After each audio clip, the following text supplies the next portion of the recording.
सल्लल्लाहु अलैहि वालिहि वसल्लम।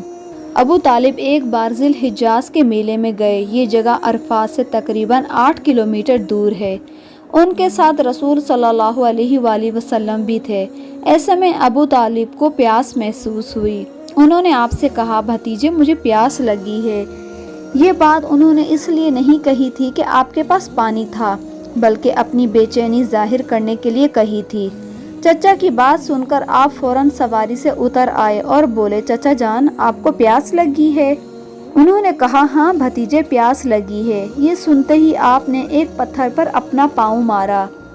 जो ही आपने पत्थर पर पाँव मारा, उसके नीचे से साफ और उम्दा पानी फूटकर निकला और उन्होंने ऐसा पानी कभी नहीं पिया था। खूब सैर होकर पानी पिया। फिर उन्होंने पूछा, भतीजे क्या आप सैर हो चुके हैं? नबी पाक सल्लल्लाहु अलैहि वसल्लम ने फरमाया, हाँ। आपने उसी जगह अपनी एड़ी फिर मारी और वो जगह दोबारा ऐसे खुश्क हुई जैसे पहले थी। हुजूर सल्लल्लाहु अलैहि वसल्लम चंद साल अपने दूसरे चचा ज़ुबैर बिन अब्दुल मुत्तलिब के साथ भी रहे। उस ज़माने में एक मरतबा नबी पाक सल्लल्लाहु अलैहि वसल्लम अपने इन चचा के साथ एक काफ़िले में यमन तशरीफ़ ले गए। रास्ते में एक वादी से गुज़र हुआ। उस वादी में एक सरकश ऊँट रहता था। गुजरने वालों का रास्ता रोक लेता था, मगर जो ही उसने नबी पाक सल्लल्लाहु अलैहि वसल्लम को देखा तो फौरन बैठ गया और ज़मीन से अपनी छाती रगड़ने लगा। आप अपने ऊँट से उतरकर उस पर सवार हो गए। अब वो ऊँट आपको लेकर चला और वादी के पार तक ले गया। उसके बाद आपने उस ऊँट को छोड़ दिया। ये काफ़िला जब सफ़र से वापस लौटा तो ऐसी ही वादी से उनका गुज़र हुआ जो तूफ़ानी पानी से भरी हुई थी। पानी मौजें मार रहा था। ये देखकर आपने काफ़िले वालों से फरमाया, मेरे पीछे पीछे आओ। फिर आप इत्मीनान से वादी में दाखिल हो गए। बाकी लोग भी आपके पीछे थे। अल्लाह ताला ने अपनी कुदरत से पानी खुश्क कर दिया और आप पूरे काफ़िले को लेकर पार हो गए। काफ़िला मक्का पहुंचा तो लोगों ने ये हैरतनाक वाक़यात बयान किए। लोग सुनकर बोल उठे, इस लड़के की तो कुछ शान ही निराली है। इब्ने हशाम लिखते हैं कि बनु लहाब का एक शख्स बहुत बड़ा कयाफा शनास था, यानी लोगों की शक्ल और सूरत देखकर उनके हालात और मुस्तकबिल के बारे में अंदाज़ा लगाया करता था।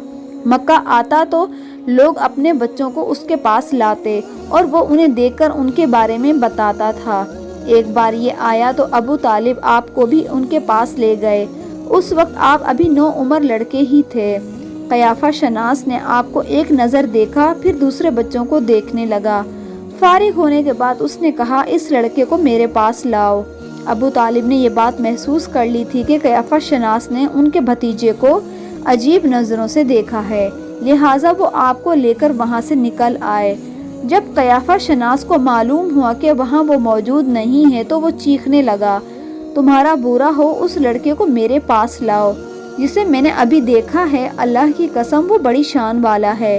अबू तालिब ने निकलते हुए उसके ये अल्फाज सुन लिए थे। अबू तालिब ने तिजारत की गर्ज से शाम जाने का इरादा किया तो नबी पाक सल्लल्लाहु अलैहि वसल्लम ने भी साथ जाने का शौक़ जाहिर फरमाया। बाज़ रिवायत में आया है कि आपने जाने के लिए ख़ास तौर पर फरमाइश की। अबू तालिब ने आपका शौक़ देखकर कहा, अल्लाह की कसम मैं इसे ज़रूर साथ ले जाऊंगा। ना ये कभी मुझसे जुदा हो सकता है और ना मैं इसे कभी अपने आप से जुदा कर सकता हूँ। एक रिवायत में यूँ आया है कि आपने अबू तालिब की ऊँटनी की लगाम पकड़ी और फरमाया, चचा जान आप मुझे किसके पास छोड़ के जा रहे हैं? मेरी ना माँ है ना बाप है। उस वक्त आपकी उम्र 9 साल थी।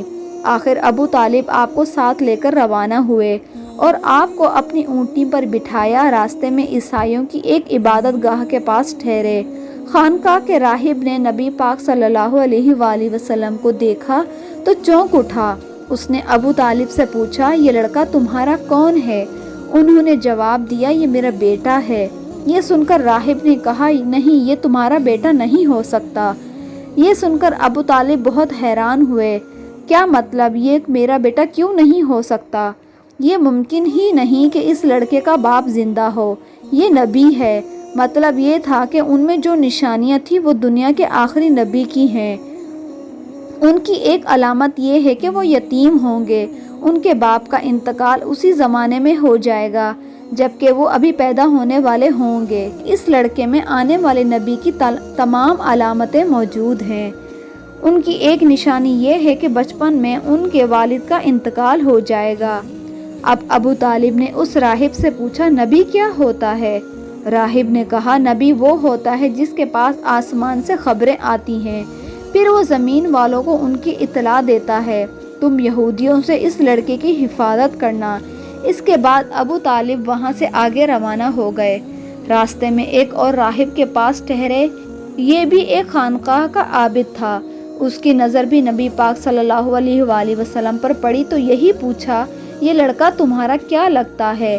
ابو طالب نے اس سے بھی یہی کہا کہ یہ میرا بیٹا ہے۔ راہب یہ سن کر بولا، یہ تمہارا بیٹا نہیں ہو سکتا، اس کا باپ زندہ ہو ہی نہیں سکتا۔ ابو طالب نے پوچھا، وہ کیوں؟ راہب نے جواب میں کہا، اس لیے کہ اس کا چہرہ نبی کا چہرہ ہے، اس کی آنکھیں ایک نبی کی آنکھیں ہیں، یعنی اس نبی جیسی جو آخری امت کے بھیجے جانے والے ہیں۔ ان کی علامات پرانی آسمانی کتابوں میں موجود ہے۔ اس کے بعد یہ قافلہ روانہ ہو کر بصرہ پہنچا۔ یہاں بہرہ نام کا ایک راہب اپنی خانقاہ میں رہتا تھا۔ اس کا اصل نام جرجیس تھا، بہرہ اس کا لقب تھا۔ وہ بہت بڑا زبردست عالم تھا۔ حضرت عیسیٰ علیہ السلام کے زمانے سے اس خانقاہ کا راہب نسل در نسل یہ عالم اور فاضل خاندان چلا آ رہا تھا۔ ان کا سب سے بڑا عالم بہرہ ہی تھا۔ قریش کے لوگ اکثر بہرہ کے پاس سے گزرا کرتے تھے، مگر اس نے کبھی ان سے کوئی بات نہیں کی تھی۔ مگر اس بار اس نے قافلے میں آپ کو دیکھ لیا تو پورے قافلے کے لیے کھانا تیار کروایا۔ بہرہ نے یہ منظر بھی دیکھا کہ نبی پاک صلی اللہ علیہ وآلہ وسلم پر ایک بدلی سایہ کیے ہوئے تھی۔ جب یہ قافلہ ایک درخت کے نیچے آ کر ٹھہرا تو اس نے بدلی کی طرف دیکھا، اب وہ اس درخت پر سایہ ڈالے رہی تھی۔ اس درخت کی شاخیں اس طرح جھکی ہوئی تھی جس طرف نبی پاک صلی اللہ علیہ وآلہ وسلم موجود تھے۔ اس نے دیکھا کہ بہت سی شاخوں نے آپ کے اوپر جمگھٹا سا کر لیا تھا۔ اصل میں ہوا یہ تھا کہ نبی پاک صلی اللہ علیہ وآلہ وسلم تو قافلے کے لوگ پہلے ہی سایہ دار جگہ پر قبضہ کر چکے تھے۔ اب آپ کے لیے کوئی سایہ دار جگہ بچی ہی نہیں تھی۔ چنانچہ آپ جب دھوپ پہ بیٹھے تو شاخوں نے اپنا رخ تبدیل کر لیا اور آپ کے اوپر جمع ہو گئیں۔ اس طرح آپ مکمل طور پر سائے میں ہو گئے۔ بہرہ نے یہ منظر صاف دیکھا تھا۔ آپ کی یہ نشانی دیکھ کر اس نے قافلے والوں کو پیغام بھجوایا، اے قریشیو، میں نے آپ کے لیے کھانا تیار کروایا ہے۔ میری خواہش ہے کہ آپ تمام لوگ کھانا کھانے آئیں، یعنی بچے، بوڑھے، غلام سب آئیں۔ بہرہ کا یہ پیغام سن کر قافلے میں سے ایک نے کہا، اے بہرہ، آج تو آپ نیا کام کر رہے ہیں۔ ہم تو اکثر اس راستے سے گزرتے ہیں، آپ نے کبھی دعوت کا انتظام تو نہیں کیا، پھر آج کیا بات ہے؟ بہرہ نے انہیں صرف اتنا ہی جواب دیا، تم نے ٹھیک کہا، لیکن بس آپ لوگ مہمان ہیں اور مہمان کا اکرام کرنا بہت اچھی بات ہے۔ اس طرح تمام لوگ بہرہ کے پاس پہنچ گئے، لیکن اللہ کے رسول صلی اللہ علیہ وآلہ وسلم ان کے ساتھ نہیں تھے، انہیں پڑاؤ میں ہی چھوڑ دیا گیا تھا۔